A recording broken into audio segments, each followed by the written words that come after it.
สวัสดีทุกท่านหลังจากที่จาก EP 1ตอนนี้ข้าพเจ้ามาต่อที่ EP 2ก็คือข้าพเจ้าจะพาทุกท่านมาอัปเดตข้อมูลเกี่ยวกับหอประชุมหรือโครงการก่อสร้างหอสภาแห่งชาติหลังใหม่นั่นเองเนาะทุกท่านเนาะและนอกจากนั้นก็จะพาทุกท่านเที่ยวเลาะส้มเบิงอยู่ที่เดินแห่งนี้โดยในปัจจุบันนี้ก็มีผู้คนออกมาย่างออกกำลังกายอย่างขับคาหนาแน่นเนาะในส่วนตอนแรกในนอกจากนั้นแล้วข้าพเจ้าก็จะพาทุกท่านไปเบิงโครงการก่อสร้างพระเจ้าสยามเศรษฐานั่นเองเนาะทุกท่านเนาะที่ว่าเพิ่นจะมีการเชิญไปที่แขวงอัตตปือและก็ไปเบิงตลาดของกินซุกอยู่ที่สถานที่ขอบเขตแห่งนี้เนาะทุกท่านขอเชิญทุกท่านครับชมบรรยากาศสดๆเลยเนาะทุกท่าน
เจ้าทุกท่าน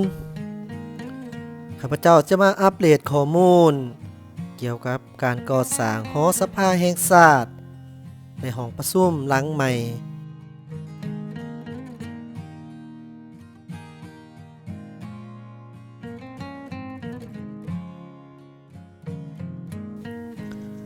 โครงการก่อสร้างหอสภาแห่งชาติหลังใหม่เป็นอาคาร5ชั้นซึ่งมีความสูง 34.6 เมตรมีเนื้อที่อาคารปลูกสร้างที่ติดกับหน้าดิน 7.171 ตารางเมตรซึ่งเป็นอาคารที่มีความสวยงามแข็งแรงโอโถงเข่งขรึมสง่าและสามารถนำใส่ได้ยาวนานมีลวดลายดวงดอกไม้ที่เป็นเอกลักษณ์ทางด้านศิลปะวัฒนธรรมของศาสตร์ลาวผสมผสานกับความทันสมัยของยุคสมัยเป็นเอกลักษณ์เฉพาะของสภาแห่งชาติมีความแตกต่างกับตึกอาคารเฮือนซ่านที่พักผ้าอาศัยสำนักงานองค์การหอวัฒนธรรมวัดว่าอารามโบสถ์ซิมและสิ่งปลูกสร้างอื่นๆซึ่งมีความกลมกลืนกับสิ่งปลูกสร้างอื่นๆที่อยู่บริเวณอ้อมข้างของเดินพระธาตุหลวงมีห้องประชุมห้องเฮ็ดเวียกห้องบริหารบริการรับใช้และระบบความปลอดภัยที่ได้มาตรฐานทุกท่านในนั้นทั้งหมดอาคารสามารถบรรจุได้800 หา 1,000 คนห้องประชุมสภาแห่งชาติสามารถบรรจุได้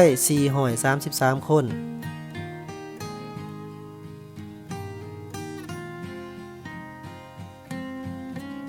มูลค่าในการก่อสร้างแมน$100 ล้านสหรัฐซึ่งว่าในปัจจุบันนี้การก่อสร้างแมนสำเร็จไปแล้วประมาณ 60% และคาดว่าเพิ่นจะสร้างสำเร็จสมบูรณ์ในกลางปี 2021 นั่นเองเนาะทุกท่าน ค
เจ้าทุกท่าน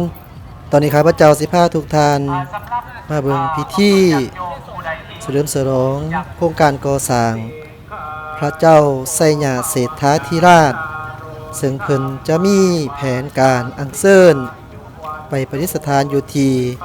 แขวงอัตตปือนั่นเองเนาะทุกท่านเนาะเอาเชิญท่านรับชมรับฟังตามเสียงแท้เลยเจ้าหรือว่าได้เขาจะได้เห็นไปตามข่าวจะเป็นทางโซเชียลมีเดียก็ดีหรือว่าทาง Facebook ก็ดีเขาจะเห็นเนาะเห็นในงานเสด็จใหญ่ออกตรงญาติโยมหรือว่าผู้ริเริ่มในการก่อสร้างบรมรูปทรงสร้างเพื่อพระเจ้าสยามเศรษฐาธิราชพระเจ้าเศรษฐาธิราชคือทรงมงคลลูกหลานเป็นผู้เป็นสัมภาระลักและสำหรับการก่อสร้างมูลค่าการก่อสร้างเมน38ตื้อกี่นำหนัก18ต้นออกตนญาติโยมทั้งหลายและสำหรับตามตารางหรือว่า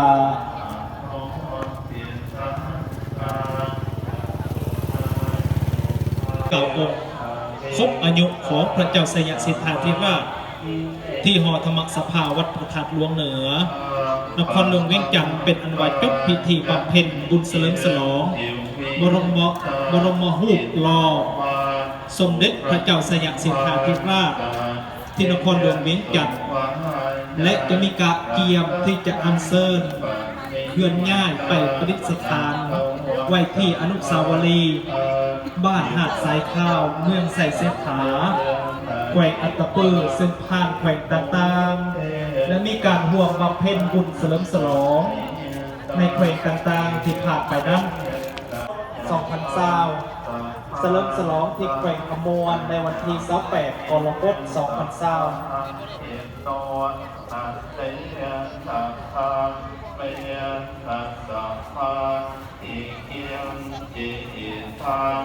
อันนี้ก็มาอีกแล้วเกี่ยวสถาธรรม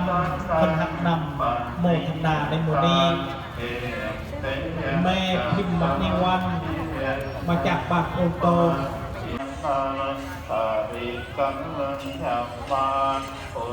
ไม่ออกวาสนาตามมาด้วยไม่ออกวาสนาใส่ไม่ออกวาสนาบางทีใส่ไฟมือในกระโปรงพัฒนาเป็นประตูปัจจัยสองมือดีอันนี้มีออกตรงอย่างโยนจากเมืองสมัครใส่แม่ตัวแม่คือก็ไปที่เขาจะได้สงสารเพื่อของพระเจ้าสยามสิทธาธิราชนี้ในพื้นที่เมืองใส่เศษผ้าแขวนประตูกฎ2020เฉลิมฉลองที่แขวงอัตตปือในวันที่31กรกฎาคม2020เป็นยุคขึ้นทับแทนก่อนที่สถานไว้ของทางประเทศบุญกุศลถวายทานในวันที่1 สิงหาคม2020พระเจ้าสยามสิทธาธิราชไปประดิษฐานไว้ที่พระแทนอนุสาวรีย์แขวงอัตตปือและจะมีกำหนดการงานบุญสมโภชบรมรูปดังกล่าวนี้ซึ่งทางคณะกรรมการจะได้แจ้งให้อตนญาติโยมทำบุญได้ทราบข่าวในภายนำพาอตนญาติโยมเอาบุญนำกันเด้อทุกท่านสวดมนต์เจริญเมตตาภาวนาสนใจหลายเพราะว่างานนี้เป็นงานระดับชาติของตนญาติโยมทั้งหลายเป็นงานที่ว่าดนมีเท่านึงดนมีเท่านึงเพราะฉะนั้นจึงออกตนญาติโยมจึงว่าเป็นที่สนใจเป็นมาสอบถามเอาตอนนี้ครับพระเจ้าสิพาทุกท่านมาเบิ่งที่ตลาดมืดเนาะตลาดของกินซุกอยู่ที่แถวข้างทางเบื้อง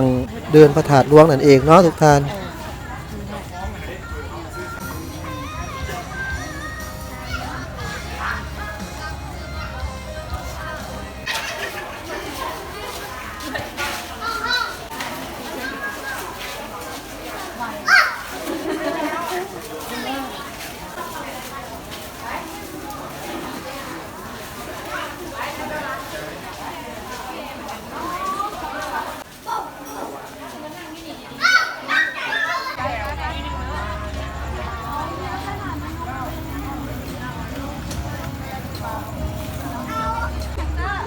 วัสดีวัยรุ่น